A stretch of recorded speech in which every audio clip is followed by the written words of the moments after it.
Welcome to the Transform Sales Podcast, where forward-thinking business leaders come to share their experiences and ideas, learn from each other, and amplify their results together.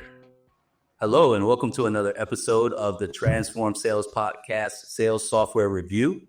Today, we have the pleasure of having Alex Nisenzon, CEO of Charm.io, with us here to talk about lead mining. How you doing, Alex? I'm doing great, Tony. Thanks for having me on. Thanks for joining us. Now, what I did say is we're going to talk about Charm.io for sales prospecting, but today we're going to particularly focus on how agencies can use Charm.io to find or build lead lists for DTC brands that they may want to target for themselves or for their clients, I suppose, right? Yeah, absolutely. All right, well, let's just jump into it with no further ado. As far as Charm.io goes, what is Charm.io, and what are some platforms that customers that come over to Charm.io are sometimes using before they get on board with Charm.io? Yeah, great question. So Charm is a brand discovery and analysis platform where we track and analyze roughly 4 million direct-to-consumer brands from around the world across every product category, from apparel and accessories to footwear to beauty to toys and games and food and beverage and tobacco. And, what we felt was there was this massive emergence of direct-to-consumer brands in recent years. We joke that, everyone and their mother or father launch a DTC brand every day. Some of these brands get really big and successful. Others wither away and die. And nobody was effectively measuring that whole ecosystem of these new DTC brands that are emerging every day. And so what we built is this engine that goes out and discovers new brands in real time using an AI discovery crawler we built, and then pulls in all of the associated available performance data on these brands. So things like how quickly are they growing their audience on social platforms like Instagram or TikTok or X?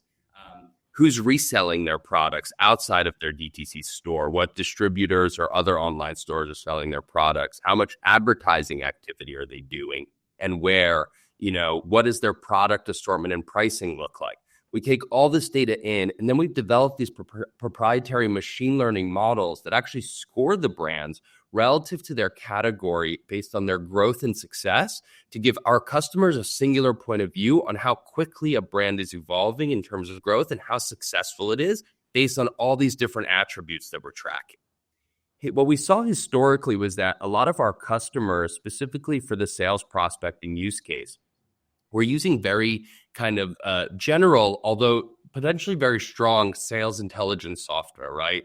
Things like ZoomInfo or other sales tools that are really robust in terms of coverage. They have maybe 100 million companies and really rich company details. But what those traditional software solutions lacked was a real focus on direct-to-consumer brands. And so where our niche is and where we see a lot of success in the market is for serving companies and sales teams where their end customer is a DTC brand. So if you're an agency, for example, and you provide social advertising services for DTC brands, you're going to find a lot more relevant data points in Charm than you would in some of these traditional sales intelligence platforms. What we really did was kind of reverse engineer the experience based on, first and foremost, what is important in understanding about a DTC brand's performance, and then measuring those metrics to report back to our customers. Got it. So when you think about the challenges that folks run into when they're using some of the ZoomInfo, obviously we got the idea that, specialization normally leads to more insight and better things, better decisions you can make off of the information. But are there some specific ones that stand out to you, 2 or 3 specific challenges when it comes to those data sets that really make a big difference in this space when you think about targeting the DTC brands? Yeah, for sure. I think if we take a really specific example, it's easiest to run with. So if you take a social media agency, right? A traditional sales intelligence tool like a ZoomInfo or an Apollo will be looking at things like how many employees does the company have? Well, that's not really a good indicator for how successful or not successful they are in their social media activities. Like if I'm an agency, right? If I'm running an agency that helps brands grow their social media following, then whether they have 50 employees or 150 employees doesn't really tell me anything about whether they need my service. At the end of the day, what sales really comes down to is identifying customers or prospects earlier in the process, I guess, that have a need or a challenge that you want to help them solve. And as an agency, that means identifying, if you're focused on social media, identifying the brands that are having trouble growing their following. And so when you come to a platform like Charm, where what we're measuring are exactly things like that, right? How quickly are they growing their following? Are they doing social advertising today or not? We're giving these types of agencies a much better perspective on who the right customers for them to go after are. Makes sense. I can see that. So now we're getting past demographics, really down to, I don't know, I can't call it psychographic.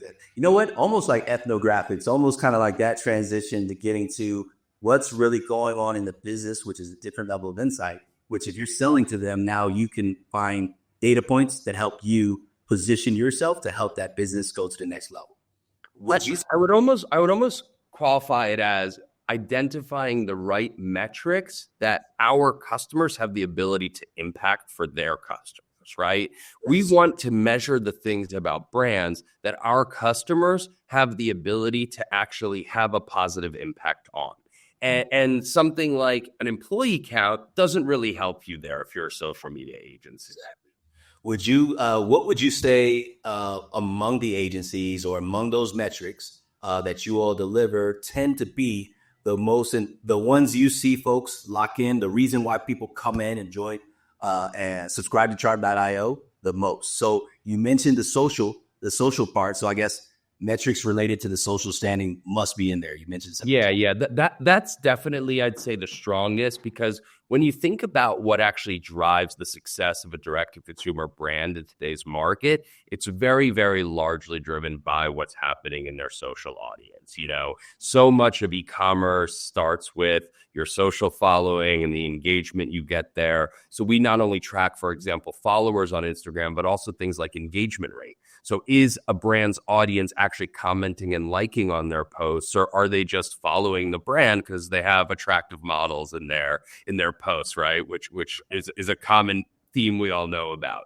And I think that's one angle. Another angle is when we're thinking about agency specifically is the level of thing that they're doing today. So, you know, growing from an organic perspective is one piece, but a lot of these agencies are really focused on helping activation from a paid advertising perspective. And that's another piece we're measuring too on the social side, is how much advertising activity are these brands doing and how is that evolving over time? And we even get as granular as to say what markets are they advertising in, because some of the agencies we work with like to identify opportunities for international geographic expansion as an area for them to focus on and provide value to their customers.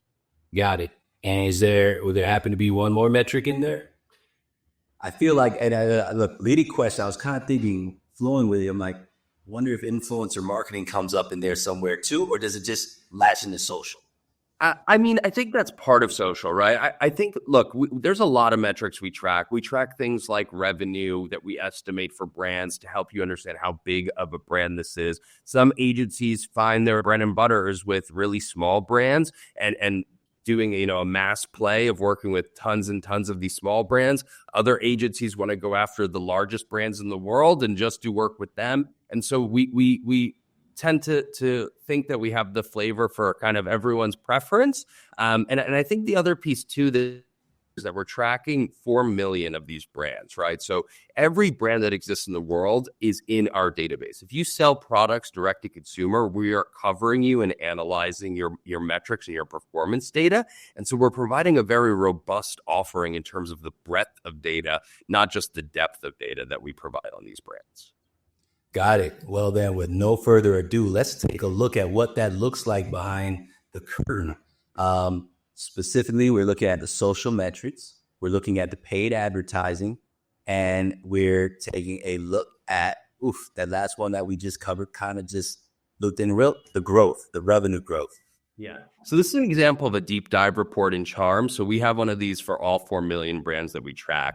And the first thing you're going to see when I look at this brand, this is a bathing suit brand out of California called Left on Friday. the first thing you're going to see are these 3 machine learning based scores that we produce. The first is measuring how quickly Left on Friday is growing relative to all the other brands that we track. The second is how successful it is or how big it is based on all the attributes we track. And the third is the sophistication score, which measures how sophisticated they are based on the technology stack that's powering their DTC operation. And if we put it on here, we can see what's actually driving the growth for this particular brand. And so before we get into any of the different kind of deeper metrics, this view is really meant to give our customers a snapshot of what's happening in this brand's business today, what's driving their growth, and where are their areas to impact their performance. So in this case, we can see that, relative to other brands in their category, they're growing their audience on, Instagram in the 99th percentile, right? TikTok 81st, website traffic 99th, so on and so forth. So you can see things like advertising as well as their online reseller distribution here. Then when we get into the profile tab, we actually provide contact details. So if you wanted to get in touch with this brand, you would know who to reach out to. And in some cases, it'll be, the co-founder of the brand. And in other cases, it'll be someone like a brand manager, right? Or depending on who it is that you're targeting within that brand's organization. On the social side, we're looking at all their different social profiles. So in this case, Instagram, Facebook, and TikTok. And we're not only looking at the growth of their audience and how that stacks up relative to the other brands we see in their category, but we're also looking at something called their engagement rate. So what % of their audience is liking and commenting on their posts, which is really important when you think about these social platforms of, are they just accumulating a large number of followers, or is it actually an engaged and active audience base? There's a little opportunity to increase that engagement, right? So, believe it or not, 0.6 is quite strong. Most of the brands in our database have about a 0.1 engagement rate. So 0.6 is on the higher side. Okay, there's a KPI for you. I don't have to get into all these now because I know we don't have too much time, but a couple other things is we do look at the products that the brand offers, right? So this really helps our customers understand what type of products this brand is selling. Is this something that's similar to the other brands that they're working with already today? And then as we get into the advertising piece, we're tracking not only the number of ads they're running and how many unique ads at any time, but also what markets they're advertising in. So in this case, you can see that, this brand, Left on Friday, is only advertising today in the US and Canada, right? So if we're talking to an agency customer that's looking for brands that have an opportunity for international expansion, this could be a really interesting one for them to go after. And while you can look up in the world in our database, right, by just searching it, most of our customers' journey starts in our discovery tool or our prospector, where they'll actually set the criteria for what they're looking for, like what category of product the brand sells. Do they want high growth, moderate growth? Do they want brands that are struggling with advertising or doing a lot of advertising already that have a presence internationally? So they select all this criteria, and then we're going to show them all the brands that match that criteria that they can then either add to a list to export to a CSV or sync directly to their CRM, whether that's HubSpot or Salesforce, and, continue with their prospecting efforts that way. Wow, that's really cool. Then let me ask you a question here. Would you scroll up a little bit? Yep. So the success score. Yep. Curious about what was that success score comprised of?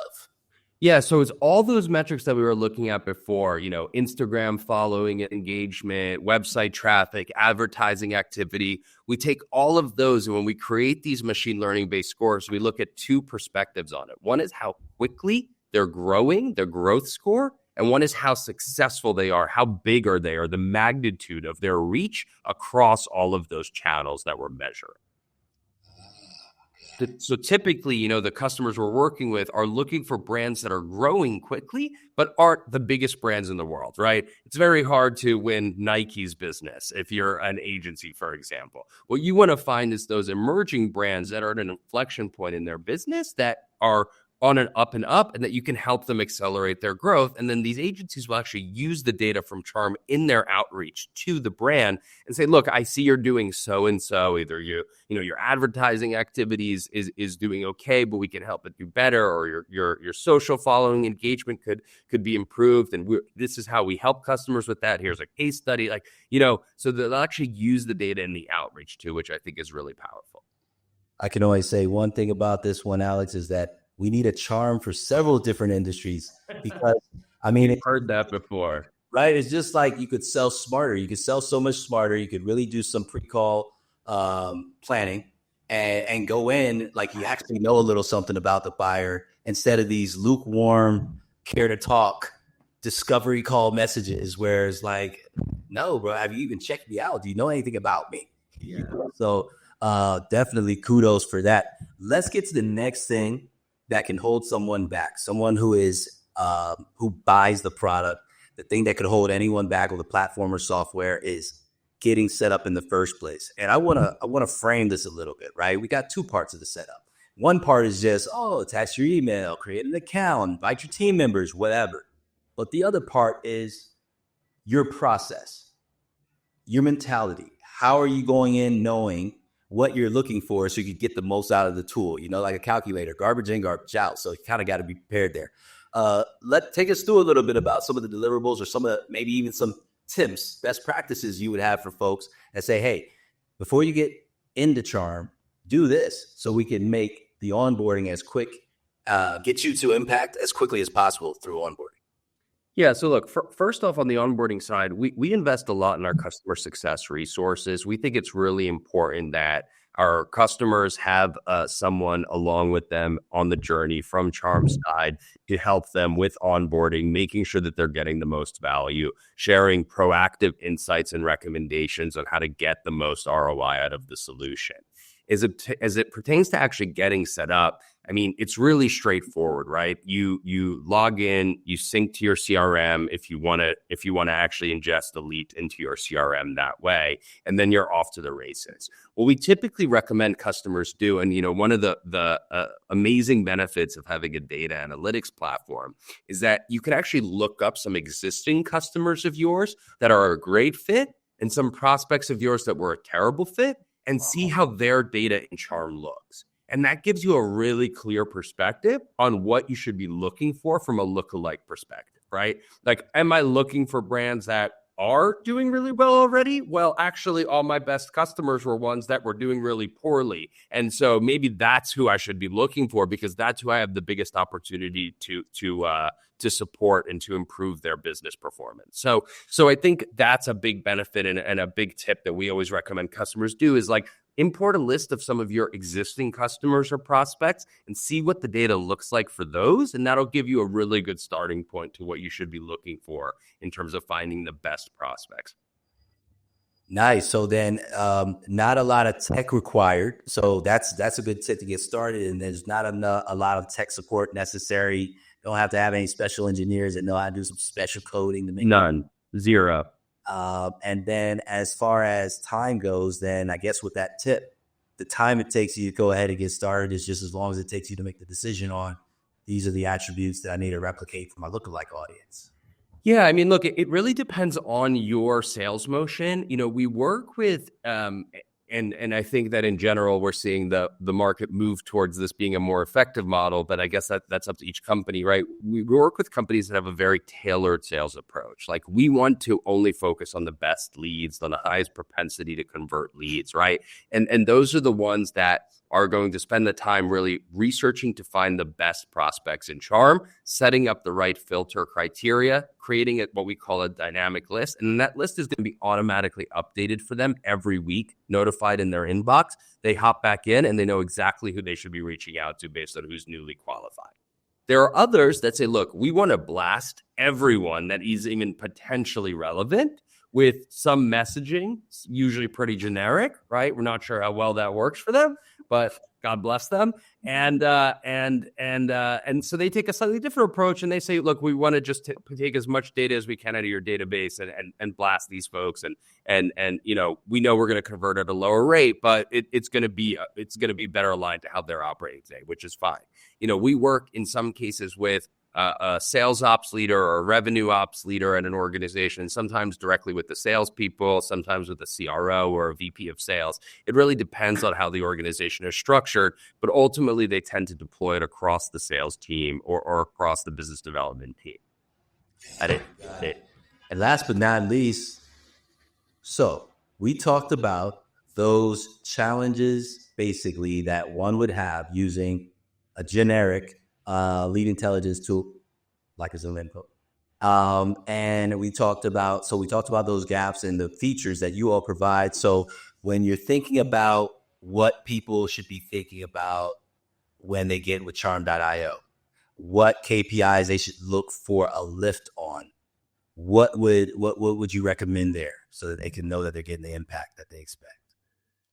So yeah, beyond the obvious, obviously. Yeah. Look, the sales is a pretty formulaic business, right? It's at the end of the day, it comes down to qualified leads that you're going after. It comes down to one revenue.